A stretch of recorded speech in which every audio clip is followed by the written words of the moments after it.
village le plus célèbre et le plus photographié du monde. Les points de repère ont une familiarité ambiguë. Le profil de Manhattan jouit d'une telle renommée que lorsqu'on y arrive pour la première fois, on a l'impression de l'avoir déjà vu. L'aéroport international John F. Kennedy à New York est le plus fréquenté du monde et bat tous les records pour les vols transatlantiques.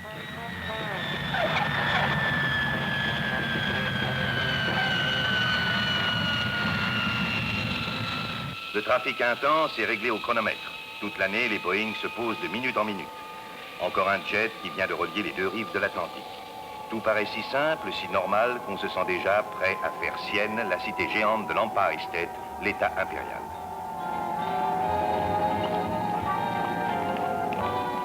Mais une fois débarqués, ceux qui viennent à New York pour la première fois vont recevoir un choc.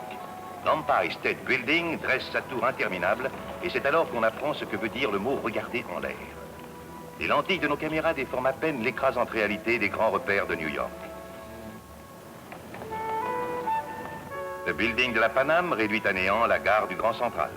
Le building Chrysler est un doigt étincelant pointé vers le ciel. Radio City ressemble pour de bon à une cité. Les New-Yorkais blasés ne se donnent guère le mal de lever les yeux au ciel. Après les premières impressions déconcertantes, on a encore la surprise de découvrir que New York n'est pas un interminable entassement de ciment. Le Lincoln Center est un palais paisible. Le musée Guggenheim est rond et ses visiteurs peuvent accéder à pied jusqu'au sommet.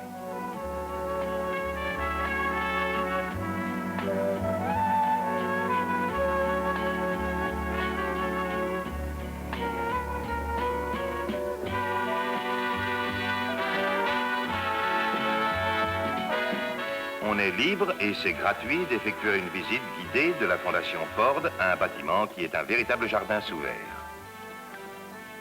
Par bonheur, les choses reprennent leur perspective normale, même la vue très classique du pont de Brooklyn. La promenade circulaire en bateau, le meilleur moyen de voir l'île de Manhattan, renforce cette nouvelle impression de New York. À seconde vue, l'Empire State est plus amical qu'alarmant. Le profil de la ville paraît se rétrécir ou presque. Le Palais des Nations Unies, quoique familier, offre un meilleur spectacle vu de la rivière. À mesure que l'on s'habitue à New York, ces contrastes se font plus apparents. Washington Square prouve que Manhattan a son côté intime. Les peintres de trottoirs y sont aussi à l'aise qu'à Paris, Londres ou Amsterdam. New York est une ville où les gens aiment à vivre au grand air. En certains lieux, la bousculade bien connue appartient à un autre monde. Et pourtant, on ne se trouve là qu'à un jet de pierre de Wall Street.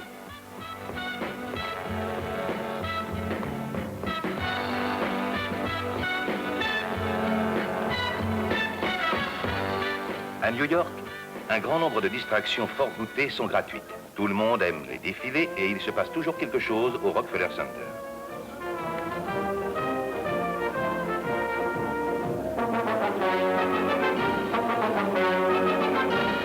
Avant de vous livrer à la joie de la vie en plein air, un dernier coup d'œil à la tour du centre pour raviver vos impressions de badaud qui va le nez en l'air. Du sommet apparaissent des plaisirs plus calmes. Central Park est aussi cher aux New-Yorkais qu'à ses visiteurs.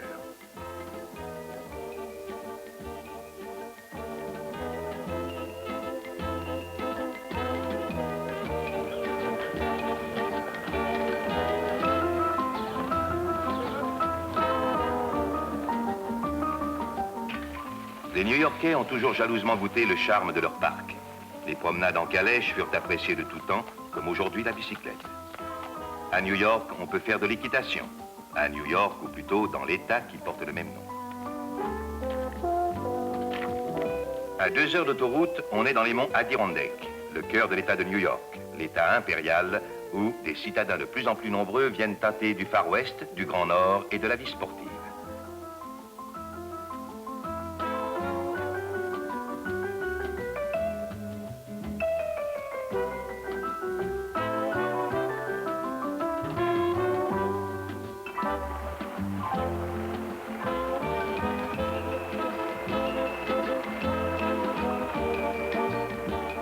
Les Américains ont l'art de remonter à leurs origines, peut-être parce qu'ils savent faire revivre leur passé.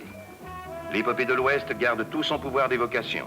Dans la région de Vieille-Forge, au milieu des 5 lacs, on trouve une réplique exacte de Dawson City au temps de la ruée vers l'or. Tous ceux qui ont la nostalgie de cette époque peuvent aller taper sur l'épaule non seulement d'un cow-boy en carton-pâte, mais d'un chef indien en chair et en os qui répond au nom de Monsieur Dennis.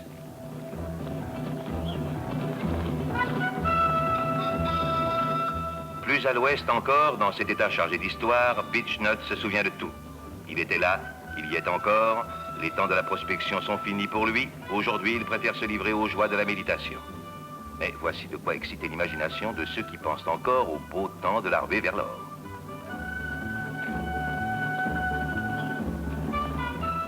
L'idéal du Far West ne mourra pas tant que l'espace s'ouvrira aux Américains et qu'ils pourront le redécouvrir. La plupart des gens ont un barbecue dans leur jardin, mais quand ils en font un au bord du lac, à Hollywood Hills, ils rejoignent la grande tradition nationale. Au bout de la route qui part de Manhattan, l'État de New York est un vrai paradis pour les vacanciers.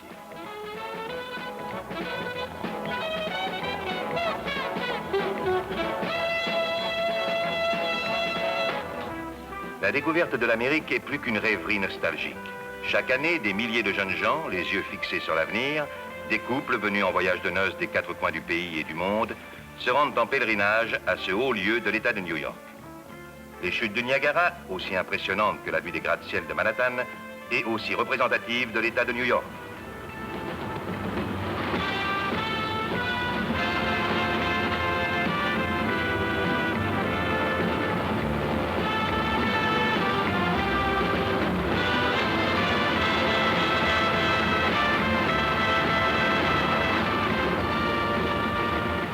Sur les rochers, en contrebas des chutes américaines, des millions de tonnes d'eau viennent briser leur puissance.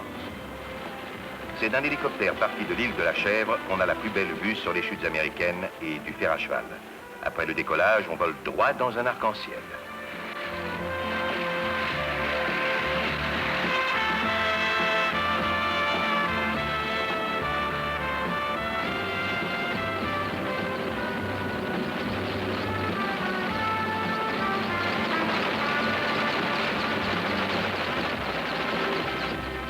Survoler les chutes du fer à cheval est trop saisissant pour être considéré comme une partie de plaisir.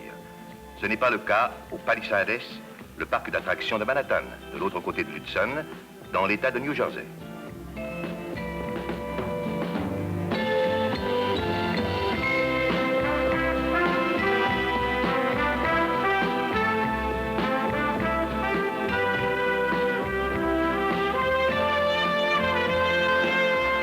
Le soir, les lumières de New York éclipsent toutes les autres manifestations du monde moderne.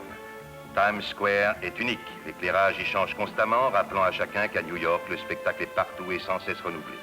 New York n'est pas ce que l'on croit. Ses visiteurs y apprennent que les meilleures choses leur sont offertes gratuitement.